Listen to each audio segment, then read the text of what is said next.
अस्सलाम वालेकुम। उम्मीद आप सब लोग ठीक होंगे।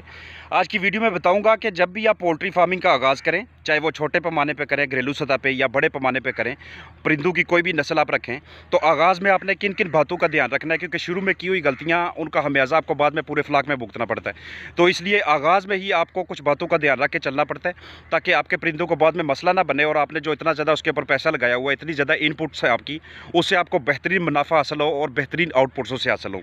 तो चलिए आज की वीडियो को शुरू करते हैं। सबसे पहली बात जिसका आपने ध्यान रखना है कि जिस जगह पे आप अपना पोल्ट्री हाउस तमीर कर रहे हैं, जिस जगह पे आप अपना फार्म बना रहे हैं, उसके नज़दीक दूसरे को पोल्ट्री फार्म्स नहीं होनी चाहिए। अगर नज़दीक दूसरा पोल्ट्री फार्म होगा, वहाँ पे किसी किस्म की कोई बीमारी आई, तो वो डायरेक्ट सीधा आपके परिंदे को लगेगी। एनडी आई जाती है, आई भी आ जाती है, कोई वायरल बीमारी आती है, कोई बैक्टीरियल आती है, तो बहुत ज़्यादा चांसेस हैं कि वो बीमारी आपके फार्म के पहुंच जाएगी, क्योंकि आपका फार्म उसके बहुत नज़दीक है। क्योंकि जो जरासीम होते हैं वो हवा के ज़रिए ट्रांसफ़र होते हैं आगे पीछे, इसके अलावा वो ऑब्जेक्ट्स के ज़रिए, गाड़ियों के ज़रिए, बंदूक के ज़रिए और परिंदों के ज़रिए भी आगे पीछे ट्रांसफ़र होते हैं, और भी ढेर सारे इसके ज़रिए। तो इसलिए हमें ये शुरू में आगाज़ में ये रिस्क लेना ही नहीं चाहिए कि जिस जगह पे हम अपने परिंदों को रख रहे हैं, जहाँ पे हम अपना पैसा इन्वेस्ट कर रहे हैं, इतनी ज़्यादा अमाउंट जहाँ पे लगा रहे हैं, वहाँ पे नज़दीक कोई दूसरे फार्म्स हों। अगर नज़दीक दूसरे फार्म्स हों तो आप वहाँ पे पोल्ट्री फार्म बनाने का रिस्क ना लीजिएगा, ये मैं आपको रिकमेंड करूँगा। इसके अलावा अगर आपके पोल्ट्री फार्म के नज़दीक आबादी है, लोग बहुत ज़्यादा है, देहात है साथ, तो वहाँ पे पोल्ट्री फार्मिंग भी मौजू नहीं है आपके लिए। आपको वो जगह तब्दील कर लेनी चाहिए, किसी और जगह पे फार्म बनाना चाहिए। इसके अलावा अगर नज़दीक एक बिल्कुल रोड है, वहाँ पे काफ़ी ज़्यादा हसल बसल है, हर वक्त वहाँ से ट्रैफिक चलती रहती है, तो ये भी आपके परिंदों के लिए एक स्ट्रेस है, ये एक तनाव का आलम होता है। इस तरह के माहौल के अंदर भी परिंदे ज़्यादा खुश नहीं रहते। तो अगर आपके फार्म के नज़दीक एरिया जो होगा वो खुला होगा, हवादार होगा, उसमें पौधे वगैरह होंगे, तो ये जो जगह होती है, ये जो एरिया होता है, ये बर्ड रेजिंग के लिए, चिकन रेजिंग के लिए बहुत एक शानदार किस्म की जगह होती है। तो सबसे पहले आपने इस चीज़ का पूरा ध्यान रखना है कि मैं जिस जगह पे पोल्ट्री फार्म बना रहा हूँ, वहाँ पे आसपास कोई ना तो आबादी होनी चाहिए, ना फैक्ट्रियाँ, ना मिलें, ना ही वहाँ पे दूसरे फार्म्स होने चाहिए, क्योंकि वो बीमारियों का एक गढ़ होता है। अगर वहाँ पे किसी किस्म का कोई मसला बनाया तो आप अपनी बायोसिक्योरिटी जितनी मर्ज़ी टाइट रख लें, जितने ज़्यादा आप अच्छी मैनेजमेंट कर लें, साथ वाला फार्म आपको ले डूबेगा। ये पहली बात हो गई। दूसरे नंबर पे आपने इस चीज़ का ध्यान रखना है कि जब भी आप हाउस बनाएं, छोटा हाउस बनाएं या बड़ा हाउस बनाएं, तो उसमें आपने जो डायरेक्शन रखनी है वो ईस्ट वेस्ट डायरेक्शन रखनी है। इसकी वजह क्या होती है कि एक तरफ से सूरज ने निकलना होता है, दूसरी तरफ वो सूरज गरूब हो जाता है, तो आपकी जो हाउस की जो सिमतें होती हैं वो ईस्ट वेस्ट होने की वजह से बहुत ज़्यादा सर्दी में भी और बहुत ज़्यादा गर्मी में भी आपके जो हाउस का टेम्परेचर है अंदर, उसको मेंटेन करने में आपको बहुत ज़्यादा हेल्प मिलती है। तो इस वजह से आपने अपने हाउस की डायरेक्शन इस तरह से रखनी है। उसके बाद आपने इस चीज़ का ध्यान रखना है कि बेहतरीन तरीकाकार ये होता है कि जब भी आप अपने हाउस की शेड, जो ऊपर छत है, उस छत की आपने एक स्लोप बनानी है। स्लोप इस तरह से कि वो दरमियान से आपका छत थोड़ा सा ऊपर की जानब होना चाहिए और साइडें उसकी जो ना वो थोड़ी सी नीचे की जानब झुकी हुई होनी चाहिए। इससे होता क्या है कि आप जब भी वहाँ पे बारिश होगी, तो बारिश होने के बाद वहाँ पे पानी ऊपर खड़ा नहीं होगा। जो अपने शेडों के ऊपर छतों को बिल्कुल फ्लैट बना देते हैं, वहाँ पे जब भी बारिश होगी ऊपर पानी वगैरह इकट्ठा होना शुरू हो जाएगा, और उस पानी के इकट्ठे होने से क्या होता है, फिर उसे छतें वगैरह टपकना शुरू हो जाती हैं। आपके जो सीलिंग होती है ऊपर, वो मयारी ना होने की वजह से अंदर पानी चला जाएगा। और अगर एक मरतबा पोल्ट्री फार्म के अंदर पानी चला गया, ख़ासतौर पर बारिश वाला पानी चला गया जिसमें केमिकल्स की मिकदार बहुत ज़्यादा होती हैं, तो वो आपके हाउस के अंदर से, वहाँ पे उस लीटर के अंदर से बहुत ज़्यादा वो कॉक्सीडिया बनना शुरू हो जाएंगे। कॉक्सी आपके फ्लाक को आ जाएगी। आपका लीटर गिला होने की वजह से आपको मालूम है कि ढेर सारे मसले मसाइल आना शुरू हो जाते हैं। तो इसलिए आपने हमेशा स्लोप सी बना के रखनी है, साइडों पे अपने परनाले बना के रखने हैं। इस तरह का हाउस जो होता है, ये पोल्ट्री फार्मिंग के लिए एक बेहतरीन चीज़ होती है। इससे अगली बात आपने ये ध्यान रखनी है कि आपने पूरी कोशिश करनी है कि जो आप पोल्ट्री फार्म का जो छत बना रहे हैं, उस छत को आपने उसके ऊपर मिट्टी फेंकनी है। उस छत को कभी भी पक्का नहीं करना। ये मेरा ज़ाती तजर्बा है कि जिस पोल्ट्री फार्म का ऊपर छत पक्का होता है, उस पक्के छत में गर्मियों में गुजारा नहीं होने वाला, क्योंकि बर्ड का ज़्यादा से ज़्यादा टेम्परेचर बर्दाश्त करने की जो रेंज है वो 32 डिग्री सेल्सियस है, 32 से 33 पे चला जाएगा। इससे ऊपर अगर दर्जा हरारत चला गया आपके पोल्ट्री फार्म की, पोल्ट्री हाउस की छत पक्की होने की वजह से अगर दर्जा हरारत ऊपर चला गया, टेम्परेचर ऊपर चला गया, तो उस सूरत में आपके बर्ड ने मुंह खोलना शुरू कर देना है। और जब एक बार बर्ड अपना मुंह खोलना शुरू कर देता है, वो अपने जिस्म से बहुत कीमती चीज़ों को ज़ाया करना शुरू कर देता है। फिर उसका बॉडी वेट भी नीचे आना शुरू हो जाता है, उसकी जो एग प्रोडक्शन है वो भी कम होना शुरू हो जाती है, इम्यूनिटी भी डाउन होना शुरू हो जाती है। फिर उसके ऊपर ढेर सारे जरासीमों का अटैक आना शुरू हो जाता है और फार्मर को ढेर सारा उसमें से लॉस होता जाता है। इसलिए मैं रिकमेंड करता हूँ कि आपने जब भी छत बनानी है, छत आपने कच्ची बनानी है। जो कच्ची छत होती है वो दर्जा हरारत को बरकरार रखने में बहुत ज़्यादा मावन होती है। एक और चीज़ जो मैं रिकमेंड करूँगा वो ये है कि ये जो छत होते हैं आपके, इन छत के दरमियान में यहाँ पे चिमनियाँ होनी चाहिए। ये बिल्कुल यहाँ पे दरमियान में 1 2 3 ऐसे करके आगे की जनाब चिमनियाँ होनी चाहिए। ये जितनी ज़्यादा चिमनियाँ होंगी, उन चिमनियों का मकसद क्या होता है कि जब बहुत ज़्यादा सर्दी होती है, बाहर बहुत ज़्यादा धुंध होती है, माहौल के अंदर नमी बहुत ज़्यादा होने की वजह से आपके पोल्ट्री फार्म के अंदर जहाँ पे आपने बर्ड रखा होता है, उधर जो ह्यूमिडिटी लेवल है वो अप होने की वजह से गैसेस बनना शुरू हो जाती हैं, अमोनिया गैसेस बनना शुरू हो जाती हैं, कार्बन मोनोऑक्साइड बनना शुरू हो जाती है, नाइट्रोजन वगैरह का पोर्शन उसमें आ जाता है। तो ये सारी गैसेस को बाहर निकालने के लिए यहाँ पे अगर दरमियान में चिमनियाँ लगी होंगी तो आप उस मौसम में वो चिमनियाँ खोल सकते हैं।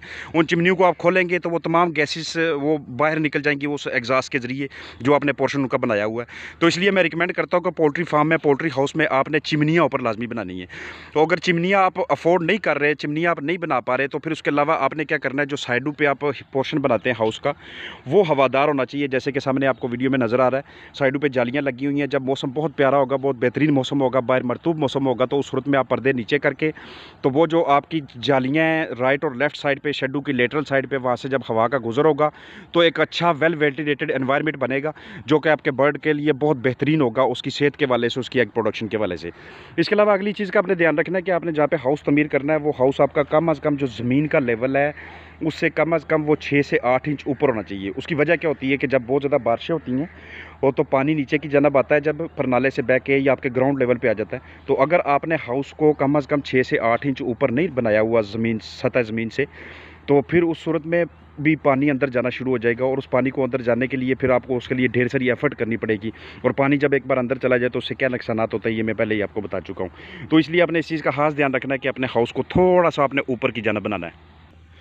इसके बाद बात करता हूँ जो आपके एक हाउस और दूसरे हाउस के दरमियान में खाली जगह होती है और बाहर की जानब एक चारदीवारी सी बनी होती है। जो बाहर की जानब आप चारदीवारी बनाते हैं, वो वाली और शेड के दरमियान कम अज़ कम इसका वक्फ़ा 20 फुट होना चाहिए। 20 फुट का वक्फ़ा होगा शेड के और बाहर वाली चारदीवारी के दरमियान, तो वहाँ से हवा की क्रॉसिंग बहुत बेहतरीन होगी। अगर आपने 20 फुट से वक्फ़ा कम कर लिया, जितना वक्फ़ा 20 फुट से कम होता जाएगा उतनी आपकी क्रॉसिंग कम होती जाएगी। हवा की क्रॉसिंग उतनी कम होने से वेंटिलेशन उतनी जो ना आपकी कमज़ोर वेंटिलेशन होगी, और जितनी कमज़ोर वेंटिलेशन होती है, बर्ड में ढेर सारे मसले मसाइल आना शुरू हो जाते हैं। लाइक उसको रेस्पिरेटरी प्रॉब्लम शुरू हो जाती हैं, सांस का मसला शुरू हो जाता है, आपका बर्ड सही तरह से ग्रो नहीं करता, वो फीड इनटेक भी उस तरह से नहीं करता, और वक्त पे वो प्रोडक्शन पे भी नहीं आता, ना ही वक्त के ऊपर वो सही अपने ऊपर वो पट्ठे इकट्ठे कर पाता है, यानी कि उसका बॉडी वेट भी सही नहीं होता। तो इसलिए जो दीवार और शेड का दरमियानी वक्फा वो कम अज़ कम आपने 20 फुट रखना है, चाहे वो आपके शेड की पिछली साइड पे है, अगली साइड पे है, या जिस भी तरफ है, 20-20 फुट का आप वक्फा लाजमी रखें उसके अंदर। और ये जो सामने की जनाब आप टैंकियाँ देख रहे हैं, ये टैंकियाँ कम अज़ कम जहाँ पे आप पानी प्रोवाइड कर रहे हैं उससे कम अज़ कम 15 फुट की बुलंदी पे टैंकियाँ होनी चाहिए। टैंकियाँ आप पानी की टैंकियाँ जितनी ज़्यादा बुलंद रखेंगे उतना ज़्यादा पूरे फ्लो के साथ पानी नीचे जाएगा। क्योंकि अगर आपने एक हाउस बनाया हुआ है, लाइक ये जो आप हाउसेस देख रहे हैं, ये है 190 फुट लंबे और 42 फुट चौड़े, तो इनके किनारों पर पानी पहुँचाने के लिए, वाटर लाइन के किनारों पर पानी पहुँचाने के लिए हमें इसे कम अज़ कम 10 से 12 फुट बुलंदी पर रखना पड़ता है। अगर आप 15 फुट की बुलंदी पर टैंकियाँ रखेंगे तो ये बिल्कुल बेहतरीन है, पूरे फ्लो के साथ पानी आखिरी किनारों तक पहुंचता है। फिर उसके बाद 2 हाउसेस, अगर आप 2 हाउसेस बना रहे हैं, 4 हाउसेस बना रहे हैं, तो आपने हमेशा याद रखना है कि जो एक फार्म और दूसरा फार्म है, जो उन दोनों के दरमियान का जो आपने वक्फा रखना है वो कम अज़ कम 40 फुट का वक्फा रखना है। अगर वक्फा आपका 40 फुट से कम हुआ तो इसका फिर से यही मतलब है कि फिर वहाँ पे वेंटिलेशन अच्छी नहीं होनी, और वेंटिलेशन अच्छे ना होने से चूज़े के अंदर, आपकी मुर्गियों के अंदर ढेर सारे मसले मसाइल आना शुरू हो जाते हैं। इसलिए आपने इतना वक्फा अपने दोनों हाउसेस के दरमियान लाजमी रखना है। इससे अगली बात जिसका आपने ध्यान रखना है कि जो आपके हाउस का पोल्ट्री फार्म की जो वेस्टेज है, जैसे कि सामने वो पार आपको वीडियो के नज़र आ रहा है, उस वेस्टेज का आपने शेड से कम अज़ कम जो है ना वो 100 गज़ के फासले पे उसका बंदोबस्त करना है कि इतने दूर आपने वो वेस्टेज वगैरह फेंकनी है, और उसका टाइमली आपने वहाँ से उठाने का बंदोबस्त करना है। लाइक आपके फार्म की रोज़ाना सफाइयाँ होती हैं, वहाँ से ख़राब बरादा निकलेगा, लिटर केक्स वगैरह बाहर निकलेंगे, मुर्गियों के पर बाहर निकलेंगे। तो ये सारी चीज़ों को अच्छी तरह से मैनेज करने के लिए आपके पास एक जगह वक़्फ़ होनी चाहिए कि जहाँ पर आप ये सारी चीज़ों को फेंक सकें, उनको वेस्ट कर सकें और बाद में उनको वहाँ से उठवा सकें।